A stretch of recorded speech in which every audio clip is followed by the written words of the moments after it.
عمران خان جلسے سے خطاب کر رہے ہیں۔ ہم ایک آزاد ملک بن کے رہیں گے یا یہ امریکنوں کے غلاموں کی غلامی کریں گے، یہ فیصلہ کن وقت ہے۔ میں نے فیصلہ کیا ہے کہ یہ پالیٹکس نہیں، یہ جہاد ہے۔ میں نے یہ فیصلہ کیا کہ میں کسی صورت جب تک اللہ نے مجھے زندہ رکھا میں کبھی ان چوروں کو، ڈاکوؤں کو، غلاموں کو کبھی قبول نہیں کروں گا۔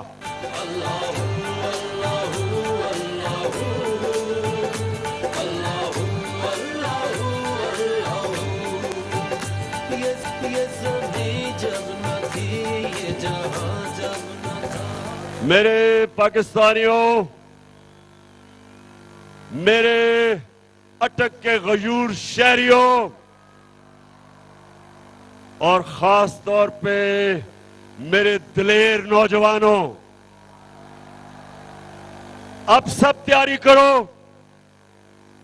اور میں سب سے پہلے آپ کو یہ بتانا چاہتا ہوں کہ کیوں ہم نے اپنی آزادی کی جنگ لڑنی ہے۔ دیکھیں، دو طرح کی غلامی ہوتی ہے۔ نوجوانوں، اب میری غور سے بات سننا ہے، اور خاص طور پر میری بہنوں، کیونکہ آپ نے اپنے بچوں کو اس چیز پر یہ بات بتانی ہے۔ جس طرح میری والدہ نے مجھے بتایا جب میں چھوٹا تھا، کہ انہوں نے مجھے احساس دلوایا کہ مجھے کہتی تمہیں پتہ نہیں کہ غلامی کیا ہوتی ہے، تم خوش قسمت ہو کہ آزاد پاکستان میں پیدا ہوئے۔ ہم ایک غلام ہندوستان میں پیدا ہوئے تھے، اور غلامی یہ ہے کہ جو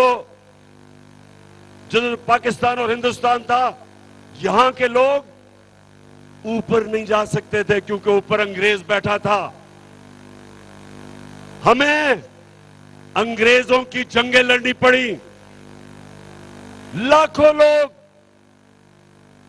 ہندوستان سے پہلی جنگ عظیم میں قربان ہوئے، انگریزوں کی جنگوں میں، اور پھر دوسری جنگ عظیم میں یہاں سے لاکھوں لوگ جا کے انگریز کی جنگ میں مرے، اور اربوں ڈالر ہندوستان کے لوگوں کا پیسے سے انگریز نے اپنی جنگوں میں استعمال کیا۔ یہ ہے جبکہ ایک قبضہ کر کے آپ کے اوپر لوگ غلام کرتے ہیں۔ لیکن دوسری غلامی کہ جب ہمیں حکم ملا ایک امریکہ سے حکم آیا جنرل مشرف کو کہ تم اگر ہماری جنگ میں شامل نہیں ہوگے تو ہم تمہیں بم مار کے تمہارا ملک تباہ کر دیں گے۔ انگریزی میں اس نے کہا "We will bomb you into Stone Age"۔ تو کیا ہوا؟ بدقسمتی سے اس وقت جو ہمارے ملک کا سربراہ تھا، اس نے اپنے لوگوں کی دفاع نہیں کی، گھٹنے ٹیک دیے، اور ہمیں فتح کیے بغیر ہمیں امریکہ کی جنگ میں لے گیا۔ ہمارے 80,000 لوگ اس جنگ میں قربان ہوئے، 3 گنا ہمارے فوجی، امریکہ سے 3 گنا زیادہ ہمارے فوجی امریکہ کی جنگ میں قربان ہوئے۔ 100 ارب ڈالر سے زیادہ پاکستان کا پیسہ خرچ ہوا اس جنگ پہ۔ 2 قسم کی غلامی، ایک کو کہتے ہیں کلونیلزم، جب آپ کے اوپر فتح کر کے ایک ملک حاوی ہو جاتا ہے، جو انگریز کی غلامی تھی، اور دوسری کو کہتے ہیں پاکستانی اور نوجوانوں نیو کلونیلزم، کہ فتح کیے بغیر آپ کو غلام بنا لیتے ہیں۔ اور یہ ہماری بدقسمتی کہ ہمارے ملک نے جب سے ہم آزاد ہوئے، اور جب سے ہمارا عظیم لیڈر قائد اعظم، جو ایک غلام ہندوستان میں ایک آزاد انسان تھا، جو میرا لیڈر تھا، جو ہمیشہ ہم اس کو لیڈر مانیں گے، ایماندار تھا، دلیر تھا اور آزاد تھا، خوددار تھا۔ اس کے بعد کبھی اس ملک نے، کبھی بھی ہمارے ملک نے سوائے چھوٹا سا وقت تھا کہ بھٹو نے کوشش کی، ذوالفقار علی بھٹو نے، کہ پاکستان آزاد فورن پالیسی بنے، ہمیشہ ہمیں حکم ملتے تھے، ہم اپنی آزاد فورن پالیسی نہیں بناتے تھے۔ اور آزاد فورن پالیسی کا مطلب کہ وہ فورن پالیسی جو اپنے لوگوں کی، اپنے لوگوں کے فائدے میں ہوتی ہے، جدھر آپ اپنے آپ کو دوسرے ملک کے لیے قربان نہیں کرتے۔ تو جب مجھے آپ نے اقتدار میں بھیجا تو میں نے ہمیشہ آپ سے وعدہ کیا تھا کہ نہ میں کبھی کسی کو سامنے جھکوں گا اور نہ آپ کو کبھی کسی کے سامنے جھکنے نہیں دوں گا۔ تیرا پاکستان ہے، یہ میرا پاکستان ہے۔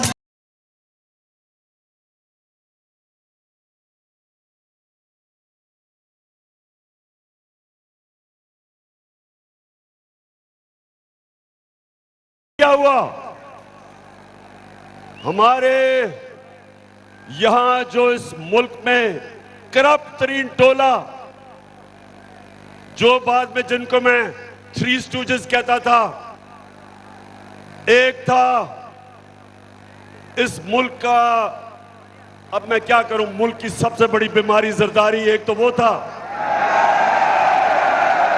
اور دو بھائی جو 30 سال سے اس ملک کو لوٹ رہے ہیں۔ ایک باہر بیٹھا ہوا، وہ باہر بیٹھ کے پاکستانی فوج کو برا بھلا کہتا ہے، اور چھوٹا بھائی جو بھی بوٹ دیکھتا ہے پالش کرنے شروع کر دیتا ہے۔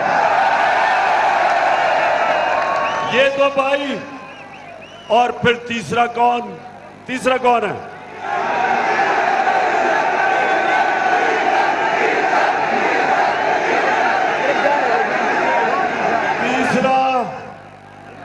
جو 30 سال سے اسلام کو بیچتا ہے۔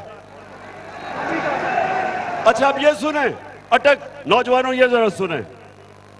اچھا اس نے بھی جب اقتدار ملا تو ایک دینی آدمی، آپ نے سمجھا ہوگا کہ وہ ایجوکیشن کی منسٹری لے گا، جو رحمت للعالمین اتھارٹی میں نے بنائی تھی کہ سیرت نبی میرے نوجوانوں کو، بچوں کو پڑھائی جائے، چلو وہ لے لے۔ اس نے وہ نہیں لی، اس نے NHA لیا، یعنی کہ سڑکوں کی منسٹری لی، جس میں پیسہ بنتا تھا۔ اچھا نوجوانوں، انہوں نے مل کے، ان تھری اسٹیجز نے مل کے، انہوں نے کیا کیا؟ بتائیں ذرا کیا کیا؟ انہوں نے یہاں سازش کی، امریکنوں نے ان کے ساتھ مل کے، اور امریکنوں نہیں ہے جو بائیڈن ایڈمنسٹریشن ہے، انہوں نے مل کے یہاں ان کے ساتھ سازش کی۔ انہوں نے ہمارے لوگوں کو امریکن ایمبیسی میں بلایا، ان کو تیار کیا، اور اس کے بعد ایک ڈونلڈ لو، ایک امریکی انڈر سیکرٹری، اس نے بلا کے ہمارے ایمبیسڈر کو امریکہ میں کہا کہ اگر آپ عمران خان کو اس عدم اعتماد میں، اگر اس کو آپ نے جتا دیا، یعنی اگر یہ عدم اعتماد فیل ہو گئی عمران خان کے خلاف، تو پاکستان کے خلاف، پاکستان کو ہم آئسولیٹ کریں گے، اس کے خلاف ہم ایکشن لیں گے، دھمکی دی۔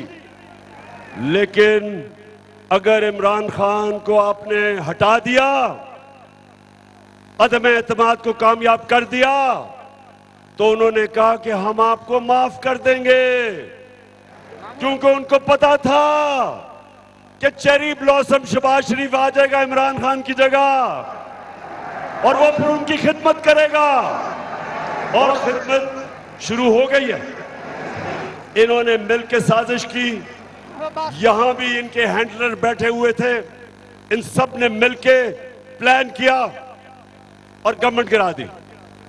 اب میں یہ آپ سے پوچھتا ہوں پاکستانیوں، آج میں آپ سے پوچھتا ہوں کہ وہ کون سا اتنا بڑا مسئلہ تھا جو سب نے مل کے گورنمنٹ کرائی؟ آپ یہ سمجھیں کہ اس وقت ہم نے پاکستان کو مشکل وقت سے نکال لیا تھا، ایک ملک جس کا دیوالیہ نکلا ہوا تھا، یہی انہوں نے 10 سال دونوں نے مل کے جو ڈاکے مارے تھے، ملک کو کنگال کیا، بینکرپٹ کیا، مقروض کیا، ادارے تباہ کیے، سب سے بڑا بیرونی خسارہ چھوڑ کے گئے $20 ارب کا، وہ ملک ہمیں ملا۔ اور مجھے آج فخر یہ ہے کہ سب مشکلوں کے باوجود ہم نے اپنے ملک کو کھڑا کیا، ہم نے آہستہ آہستہ اپنی کنسٹرکشن کی انڈسٹری ٹھیک کی، اپنی زراعی، اپنے کسانوں کی مدد کی، ملک کھڑا ہو رہا تھا۔ تیسرے سال میں 5.6% ہمارا ملک بڑھا تھا، آگے دولت میں اضافہ ہو رہا تھا، گروتھ ریٹ تھی، ریکارڈ ایکسپورٹس تھی، ہم نے سب سے زیادہ آمدنی بڑھائی، ٹیکس اکٹھا کر رہے تھے، ہم نے جو کسانوں کی مدد کی، سب سے زیادہ پیداوار کسانوں نے ہمارے دور میں کی۔ تو جب یہ ہو رہا تھا تب یہ سازش ہوئی۔ تو میری آج بات سنیں اٹک کے لوگوں، جب یہ مجھے سازش کا پتہ چلا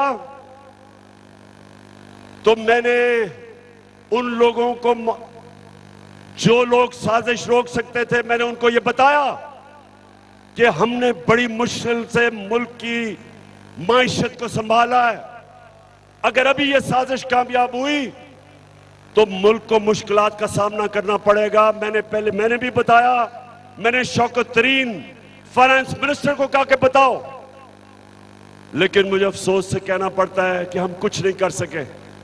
اور آج کیا ہوا ہے؟ آج پاکستان کا روپیہ تیزی سے گر رہا ہے، ہمارے جو فورن ایکسچینج ریزروز ہیں وہ ان 2 مہینوں میں 30% گر گئے ہیں، ہماری سٹاک ایکسچینج نیچے، مہنگائی، ہر چیز مہنگی، بجلی مہنگی، آگے مزید اور مہنگائی، ہماری معیشت نیچے جا رہی ہے۔ کون ذمہ دار ہے اس کا؟ کون ذمہ دار ہے؟ بتاؤ اٹک کے لوگوں، کون ذمہ دار ہے اس کا؟ اور میں جو آج آپ کے پاس آیا ہوں، میرے پاکستانیوں یاد رکھو کہ یہ وقت اب ہے کہ آپ نے اپنے مستقبل کے لیے، اپنے بچوں کے مستقبل کے لیے آپ نے سب نے میرے ساتھ نکلنا ہے، کیونکہ اوپر کون بیٹھے ہیں؟ اوپر کون بیٹھے ہیں؟ سب سے پہلے شہباز شریف۔ اب یہ سنیں ذرا اس کا، 24 ارب روپے کے اس کے اوپر کیسز ہیں، 24 ارب روپے کے کیسز اس کے اوپر، اور اب کیا ہو رہا ہے؟ اس کو این آر او مل رہا ہے۔ ایف آئی اے جو اس کے اوپر، جس نے اس کے اوپر کیس بنائے تھے، اب ایف آئی اے سارے کیس ختم کر رہی ہے۔ آصف زرداری جس کے اوپر اربوں روپے کے کیسز نیب میں، آصف زرداری کہتا ہے کہ نیب میں میں اصلاحات کروں گا۔ پاکستانیوں، یہ ہے قیامت کی نشانی کہ آصف زرداری نیب کی اصلاحات کر رہا ہے۔ اب سوچیں کہ وہ لوگ جنہوں نے ملک کو لوٹا تھا، آج وہ اوپر بیٹھ کے سب سے پہلی چیز کر رہے ہیں، اپنے کیس ختم کر رہے ہیں۔ جو انٹیریئر منسٹر ہے وہ قاتل ہے، 18 قتل کیے ہوئے ہیں۔ وہ جو ابھی گئے ہیں لندن میں ملنے گئے ہیں نواز شریف کو، وہ سزا یافتہ ہے، اس کو سزا مل چکی ہے، وہ بھگوڑا ہے، بھاگا ہوا ہے۔ اس سے پرائم منسٹر جا کے ملک کے فیصلے کر رہا ہے، اور جو اس کی بیٹی ہے نواز شریف کی، وہ بھی سزا یافتہ ہے، اس کو پروٹوکول مل رہا ہے پرائم منسٹر کا۔ اس کے پیچھے رینجرز اور پولیس پھر رہی ہے، جس کو سزا دے چکا ہے ہمارا سپریم کورٹ، اور وہ بیل پہ ہے، ضمانت پہ ہے۔ تو اٹک میرے نوجوانوں، میرے بزرگوں، میری بہنوں، نبی صلی اللہ علیہ وسلم نے کہا تھا کہ قوم تب تباہ ہوتی ہے جب جیلوں میں صرف چھوٹے چور ہوں، صرف بھینس چور اور موٹر سائیکل چور اور چھوٹے چور جب جیلوں میں جاتے ہیں اور بڑے بڑے ڈاکو کو آپ نہیں پکڑتے، وہ ملک تباہ ہو جاتا ہے۔ یہ آپ کے سامنے ملک تباہی کی طرف جا رہا ہے، اس لیے آپ نے نکلنا ہے کہ جب بڑے بڑے ڈاکو بڑے بڑے عہدوں پہ بیٹھ جائے، ساروں نے بڑے بڑے عہدے سنبھال کے اپنے کیس ختم کریں، اور وہ آفیسر ایف آئی اے کا ڈاکٹر رضوان، میں آج اس کو سلام پیش کرتا ہوں کہ اس نے جو کیس شہباز شریف کے اوپر بنائے، ہمارے بچارے گورنمنٹ کے آفیسر ڈرتے ہیں، اس مافیا سے ڈرتے ہیں۔ کتنے لوگ ہیں جو انہوں نے مروائے ہیں۔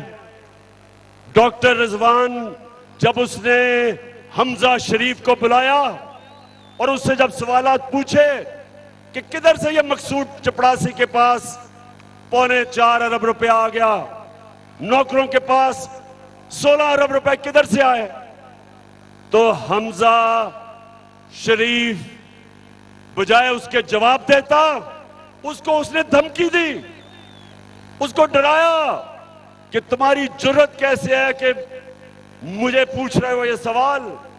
لوگ ڈرتے ہیں ان سے، اس لیے ڈاکٹر رضوان آپ جیسے لوگوں کو ہم سلام کرتے ہیں کہ اس مافیا کو، اس کے باوجود کہ آپ کو خطرہ ہے، آپ ان کے خلاف ایکشن لیتے ہیں۔ کتنے لوگ انہوں نے مروائے۔ ایان علی کا جو کسٹم آفیسر تھا اس کو مروا دیا، وہ جو شہنشاہ تھا جس نے بے نظیر کے ساتھ ہوتا تھا جب وہ قتل ہوئی، اس کو مروا دیا۔ ایک جسٹس سجاد تھا زرداری نے اس کو مروا دیا۔